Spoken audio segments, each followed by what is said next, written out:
Halo lagi semuanya, kembali ke saya ya.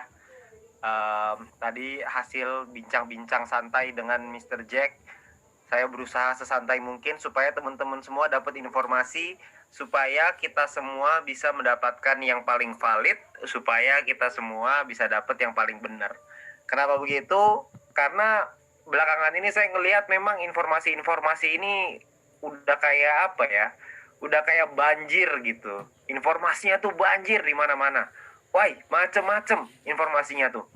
Yang paling heboh memang kemarin sih ya. Kemarin saya ngelihat tiba-tiba ada satu orang yang ngepost soal apa, saya nggak tahu, kayaknya itu bukan izin e-commerce deh. Kayaknya itu saya sempat tanya juga ke teman saya waktu itu yang memang kebetulan sebagai seorang orang yang ngerti hukum gitu ya. Saya tanya, beliau bilang itu pendaftaran untuk hak cipta Pak gitu katanya. Nah, hak cipta itu berarti kan hak cipta atas mereknya VTube. Sementara mereknya VTube sendiri memang sudah ada hak ciptanya gitu. Terus saya tanya, kok ini tulisannya dalam proses gitu, kok bisa diproses? Katanya ya memang bisa diproses, tapi kan belum tentu diterima. Oh, benar juga, masuk akal. Terus yang saya ngelihat lagi, saya geser-geser, ada kosmetik, ada apa, segala macam. Saya bilang, ini orang kok halunya tingkatnya ekstrim juga gitu. Dan saya ngeliat paling bawah, tiba-tiba ada satu alamat, ada dua soalnya kan, kalau kita lihat di, ada yang tersebar berseliweran di mana-mana itu ada dua yang mendaftarkan sebagai VTube-nya gitu. Padahal sebenarnya kita sudah daftarkan di Haki, itu beda lagi gitu ya. Tapi ini ada dua nih. Ini mana yang pertama menggunakan alamat PT Future Viewtech tapi bilangnya e-commerce, bilangnya itu VTube. Padahal kita tadi clear, kita dengar bahwa VTube itu bukan e-commerce. VTube itu adalah sosial media. Jadi ya sudah pasti, itu kan udah pasti bukan dari perusahaan ya. Itu pasti orang ngawur. Yang kedua, itu ada alamat orangnya loh. Ada nama orang dan juga alamat orangnya yang membuat hal itu gitu. Saya jadi mikir, emang dia pikir apa ya? Maksudnya mungkin dia ceroboh kali gitu ya. Karena bisa jadi itu alamat akan disamperin sama nggak tahu berapa banyak orang gitu, karena dia menyebarkan berita itu. Nah kan kita nggak tahu. Nah kalau misalkan satu hari disamperin sama 100.000 VTuber tuh apa yang akan terjadi gitu ya dengan rumahnya? Pasti party sekali di situ gitu. Covidnya pasti akan party di mana-mana gitu ya. Makanya saya ngelihat begitu banyak informasi-informasi yang beredar dan tentunya informasi yang nggak valid. Jadi makanya kita akan banyak sekali membuat event-event terutama di webinar dengan YouTube seperti ini supaya teman-teman semua bisa dapat informasi yang valid dan juga yang A1 gitu ya, yang valid lah dari perusahaan langsung, supaya teman-teman semua bisa memahami. Tapi memang juga pasti saya suka sekali dengan style dari manajemennya PT Future Viewtech ini gitu ya, karena memang yang namanya kita sebagai leader di lapangan, kita sebagai member di lapangan sama manajemen kan beda gitu. Tentunya ada beberapa hal-hal yang mungkin masih dalam sifatnya adalah confidential, sifatnya adalah tidak boleh disebarkan, dan juga ada yang boleh disebarkan. Jadi beberapa yang sudah disebarkan kepada Anda semua itu adalah informasi yang valid supaya teman-teman semua bisa menginformasikan kepada timnya masing-masing. Ya, tapi juga ada satu yang mungkin saya pengen informasikan gini. Banyak orang bilang gini ya, ini kan maintenance ya. Namanya maintenance itu kan kalau dalam bahasa Indonesia namanya pemeliharaan, bener ya? Anda boleh coba Google tuh. Soalnya tadi saya Google, maintenance itu artinya apa? Pemeliharaan. Artinya kalau kita bilang itu pemeliharaan, berarti kan membuat sesuatu yang lebih bagus untuk kedepannya, bener ya?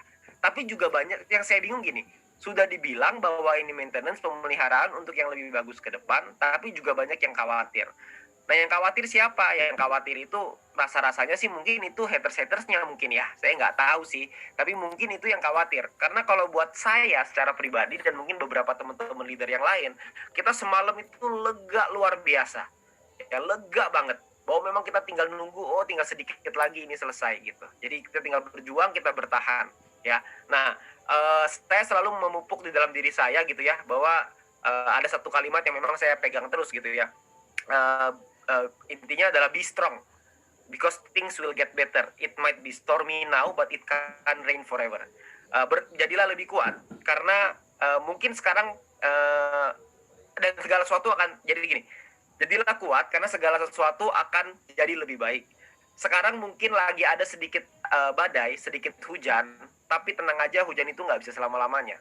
Karena setelah hujan yang besar, setelah badai yang besar, biasanya pelangi yang indah menanti kita. Jadi memang kalau buat saya pribadi itu yang selalu saya pegang gitu ya, makanya kita kuat untuk melewati ini. Dan juga yang paling utama adalah memang melihat perubahan dari teman-teman semua, perubahan yang kadang-kadang saya nggak habis pikir gitu. Satu satu satu keputusan yang kita semua buat itu bisa berdampak dengan begitu besar untuk bukan cuma 1, 2, 3 orang, tapi bisa berdampak bahkan mungkin sampai ribuan, bahkan puluhan ribu orang, bahkan mungkin sampai ratusan ribu orang gitu sekarang ya di seluruh Indonesia yang bisa merasakan dampaknya dari itu. Nah, itu yang membuat kami menjadi kuat dan terus berjuang. Tapi juga Anda juga perlu paham, tadi juga Pak Fernando, Pak Noval juga sudah sharing ya dengan Mr. Jack juga. Oh ya, sebelumnya saya lupa tadi saya ingin salam kepada mereka leader-leader yang luar biasa, Pak Noval, Pak Fernando dan Bu Yunita, dan juga Mr. Jack terutama. Karena sekarang ini kita lagi dalam, ibaratnya lagi dalam masa tenang gitu ya. Kita lagi masa tenang, lagi mau ujian gitu ya. Ibaratnya kalau kita lagi sekolah nih, yang namanya ujian dikasih masa tenang dulu gitu. Masa tenang ini digunakan untuk apa sebenarnya? Masa tenang kalau yang namanya ujian bagi anak-anak sekolah gitu ya. Masa tenang itu digunakan untuk apa? Untuk bermain kah? Untuk senang-senang kah? Untuk jalan-jalan ke mall? Atau untuk belajar? Tentunya masa tenang ini kan kita pakai buat belajar, benar ya? Kita pakai untuk upgrade diri kita persis seperti yang Pak Noval tadi bilang, untuk upgrade jadi 3.0. Ya, jadi persis seperti yang tadi Pak Fernando juga bilang, untuk upgrade diri kita supaya kita tidak supaya kita siap, supaya kita ready ketika fase yang baru, bukan fase ya, ketika VTube 3.0. Karena orang kadang-kadang nyaru gitu dengan fase ketiga, fase kedua. Tapi kan Pak, fase kedua tuh e-commerce, fase ketiga itu apa kan gitu ya. Jadi kita ngomong gini aja bahasanya biar sama.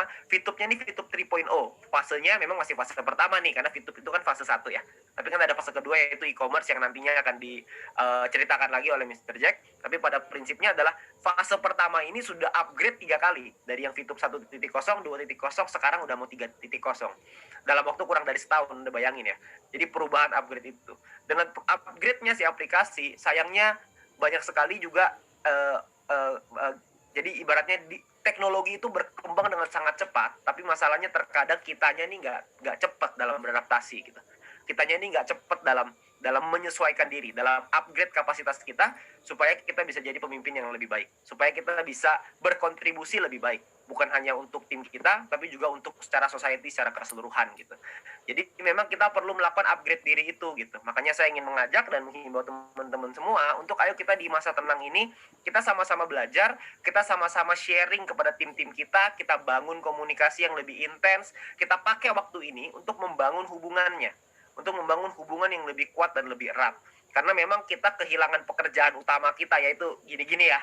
Kita kan kehilangan nih, kita kehilangan pekerjaan kita. Buat yang mungkin sekarang platinum mau ke diamond pasti kehilangan pekerjaan untuk buka-buka tim. Buka-buka tim, ngecekin exposure terus gitu. Kita kehilangan itu, tapi di saat yang bersamaan kita dikasih kesempatan untuk kenal lebih dekat dengan tim-tim kita. Kita dikasih kesempatan untuk bisa lebih memahami tim-tim kita gitu. Jadi tidak larut dalam kesibukan-kesibukan yang sifatnya sehari-hari gitu ya, kerjaan sehari-hari, tapi kita bisa meluangkan waktu untuk lebih kenal dekat dengan tim-tim kita masing-masing ya. Jadi saya ingin mengajak teman-teman semua untuk kita membangun itu, kita membangun chemistry itu, kita membangun satu teamwork di dalam tim kita, dalam kerja sama tim, karena itu akan sangat krusial sekali. Kenapa? Karena nanti ke depannya ketika sudah semuanya ini dalam align dengan hukum gitu, dengan sesuai aturan yang berlaku, maka Anda bisa bayangkan berapa banyak, persis seperti yang Bu Yunita tadi bilang, akan ada banyak sekali yang orang-orang yang akan bergabung bersama kita gitu. Jadi memang kita harus upgrade kapasitas kita. Karena saya percaya buat Anda yang mungkin jadi pemimpin atas 100 orang dan jadi pemimpin atas 1000 orang, sama-sama pemimpin, tapi kemampuannya harus berbeda. Kita harus punya kemampuan dalam memimpin itu, leadership skill. Makanya di sini kita beruntung sekali karena ada trainer leadership yang luar biasa seperti Pak Fernando ya. Di sini kan trainer leadership yang sudah certified gitu. Saya banyak belajar sekali dengan Pak Fernando dan Bu Yunita ini. Banyak sekali saya belajar bahwa memang leadership ini sangat penting dalam kita membangun tim yang bisa jauh lebih besar lagi. Ya, jadi untuk teman-teman semua, saya ingin mengajak Anda semua untuk dalam masa tenang ini kita jangan santai-santai, jangan sampai kita lengah, tapi kita harus lebih waspada lagi ya. Jangan sampai, tapi ya kalau misalkan Anda mau mungkin bikin hiburan sedikit ya nggak ada masalah ya. Maksudnya itu kan tadi juga saya sempat lihat juga ada orang yang buka-buka yang tadi Bu Yunita bilang tuh yang klik-klik captcha gitu, itu ada juga memang, ada yang mengajak untuk kasih rating yang bagus di Play Store dan lain sebagainya. Itu ada banyak sekali memang yang saya dengar gitu ya dari member-member. Dan memang kreativitas itu memang kita harus curahkan yang lebih banyak lagi kreativitas ini, karena memang kita bisa membuat karya yang lebih bagus. Karena karya itu, VTube ini bukan bukan bukan maksudnya VTube ini hanya sebuah kendaraan, tapi yang berkarya ini kan kita juga gitu. Kreativitas ada di kita. Ada banyak sekali orang-orang yang membuat berbagai macam kreativitas dan berbagai macam karya dengan bergandengan dengan VTube gitu. Nah, mungkin itu yang bisa kita lakukan bersama-sama. Tapi ada satu yang mungkin saya ingin tekankan dan ingin saya ingatkan kepada teman-teman semua. Jangan sampai Anda menggunakan sebuah opini Anda untuk membuat sebuah karya. Karena saya ngelihat banyak banget yang lakuin kayak gitu, ya, membuat karya tapi overclaim. Nah, overclaim itulah yang perlu memang kita jaga sama-sama. Jangan sampai kita berbicaranya itu terlalu lepas gitu, remnya blong gitu. Jangan sampai kita mendahului, bahkan seringkali mendahului dari perusahaan. Kan saya sering sekali ngelihat gitu ya. Bahkan sampai beberapa ada yang bilang ini klaimnya banyak banget lah gitu. Makanya kita berkarya, dan karya seperti apa sih yang bisa kita buat? Mungkin karya-karya yang saya senang sekali ya melihat ketika ada orang-orang yang memberikan sumbangan ketika teman-teman kita di beberapa pulau kemarin terdampak bencana. Kita bikin ada bakti sosial lah, ada menyumbang lah, ada gerakan untuk mengumpulkan donasi dan lain-lain. Itu satu kegiatan yang menurut saya sangat positif sekali gitu. Jadi bukan hanya dari bisnisnya saja kita bisa berkontribusi dengan memberikan harapan kepada bangsa Indonesia ini, tapi juga kita bisa berbagi bersama teman kita yang mungkin lagi sulit. Tapi juga saya ingin ingatkan kepada teman-teman semua bahwa VTube ini bukan hanya kita sebagai member nonton sebagai penonton tok. Jadi VTube ini bukan hanya kita sebagai penonton, bukan hanya kita sebagai orang-orang yang mengajak teman kita untuk menonton. Enggak.